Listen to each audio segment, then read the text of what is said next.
Meet the pride of Manchester, the man who carried a nation on his shoulders and filled football stadiums with singing fans. The lad who walked into the ring to the sound of Blue Moon and walked out as one of Britain's most beloved fighters. Let's fucking have him!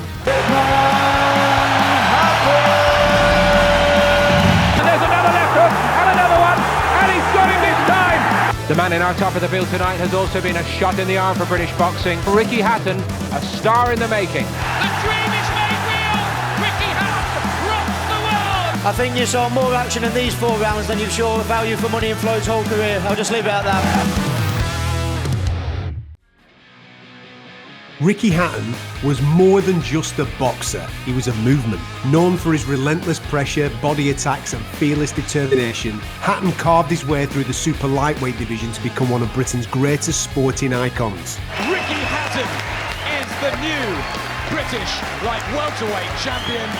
He came of age tonight. But his rise to glory wasn't just about titles.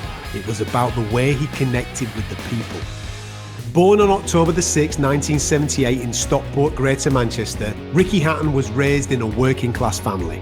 A passionate Manchester City supporter, Hatton embodied the grit and humour of his hometown. He began boxing at a young age at the Phoenix camp under the guidance of coach Billy Graham. Together, they forged a bond that became the cornerstone of Hatton's success.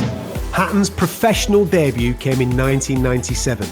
And his high-tempo style quickly caught attention. Dubbed the Hitman for his destructive body punches, Ricky built an undefeated record on the domestic circuit. Knocked out a lot of guys, and mainly because of these body shots that he throws. The left hooks to the body are just incredible. His fan base swelled with each fight. Thousands of loyal supporters following him across the country, turning boxing arenas into football terraces.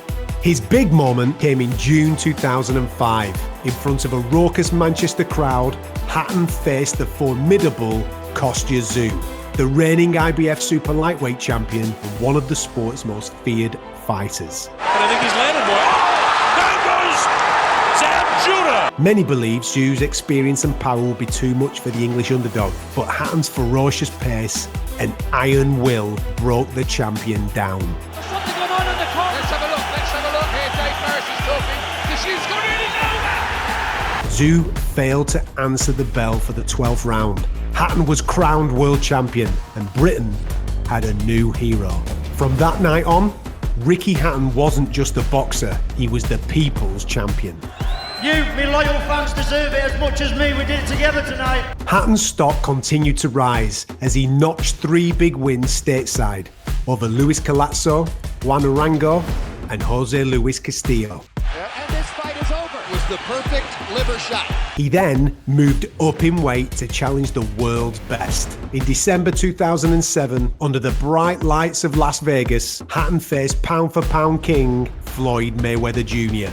British fans invaded the strip in their tens of thousands, turning Vegas into a sea of blue. Though Hatton fought bravely, Mayweather's class proved too much. A check left hook ended Hatton's unbeaten record in the 10th round. Oh, he's got him there! And Hatton is laid out on the floor! Ricky Hatton is beaten for the first time in his career, and Floyd Mayweather puts the stamp on his greatness. Hatton bounced back with a decision victory over Juan Lozano at his beloved City of Manchester Stadium, before one of his clearest demonstrations of dominance in November 2008 against New Yorker Paulie Malignaggi. Fighting under the lights of the MGM Grand, Hatton relentlessly pressured the flashy American, cutting off the ring and pounding him with trademark body shots. Malignaggi's corner threw in the towel in the 11th round, sealing another emphatic win for Hatton and setting the stage for his showdown with Manny Pacquiao. But in boxing, Ricky Hatton will know this weekend if he can call himself the pound-for-pound best. The Hitman fights the Pac-Man, Manny Pacquiao, in Las Vegas. His mega fight with Filipino icon Pacquiao was one of the most anticipated fights of the era. But on May 2nd, 2009, Hatton's career reached a brutal turning point. Pacquiao delivered one of boxing's most devastating knockouts, flooring Hatton in the 2nd round with a left hand that echoed through history. It's the most spectacular one-punch shot of Manny Pacquiao's incredible career. Never mind pound-for-pound titles and that kind of thing. The concern now has to be for Hatton's health.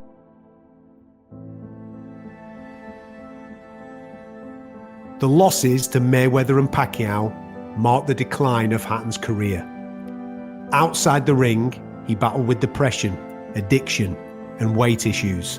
The problems start off that big and then they all add up, and then before you know it, you're just like a runaway train. And as a man, I just fell apart. The once unstoppable hitman found himself fighting demons far more dangerous than any opponent. All the world titles and the great career he had and all the fans I had and everything doesn't mean for anything, because I feel I need to redeem myself. And even if people don't share that enthusiasm, maybe they think I'm being a bit harsh on myself, I'm sorry. That's what's in between my ears, and that's the ghost we have to put to rest on November 24th. Yet in true Ricky Hatton fashion, he refused to be counted out. In 2012, after 3 years' absence, Hatton returned to the ring in front of a sold-out Manchester arena. The result didn't go his way. He was stopped by Vyacheslav Senchenko. But that night was not about victory. It was about closure, courage, and showing the world that no matter how many times you fall, you can always rise again. After working so long and so hard for months after months to get himself ready, he dreamt really that he could roll back the years and recreate the old Ricky Hatton. But as with so many fighters before, he got in there and found that. But I don't think he was a shell of his old self, but he was certainly nothing like his old self. From the streets of Manchester to the bright lights of Las Vegas, Ricky Hatton's journey was one of triumph, heartbreak, and redemption. He may not have retired undefeated, but in the eyes of his fans, he never truly lost.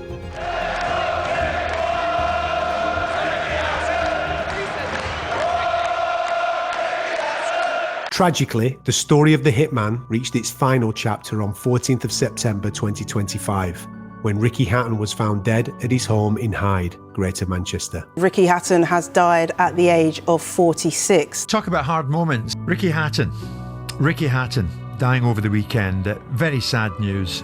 Tributes have been pouring in. The news sent shockwaves through the boxing world and across his native Britain, as fans and fellow fighters alike mourned the loss of a champion, family man, and national hero.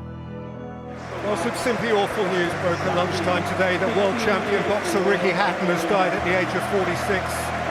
Beyond his extraordinary career in the ring, beyond his reputation as a genuine man of the people, he was, of course, heart on sleeve, undiluted fan of Manchester City and a proud Mancunian. I want to dedicate this one to the one and only Ricky Hatton. In a statement issued by his family, they describe Ricky not just as a legendary boxer, but as our son, a loving father, grandfather, brother, and a true friend to many. To so many, he was Ricky Hatton, the boxer, but to me, he was just my dad. His passing marked the end of a life lived in the ring's spotlight, but in the hearts of his fans, his legacy lives on. He sees his biggest achievement in boxing as his fan base, and that's what he was the most proud of with it. The author James Baldwin once wrote, "The place in which I'll fit will not exist until I make it." Ricky Hatton made his own place in boxing history, not just as a champion, but as a legend who belonged to the people. This is the story of Ricky, the Hitman Hatton.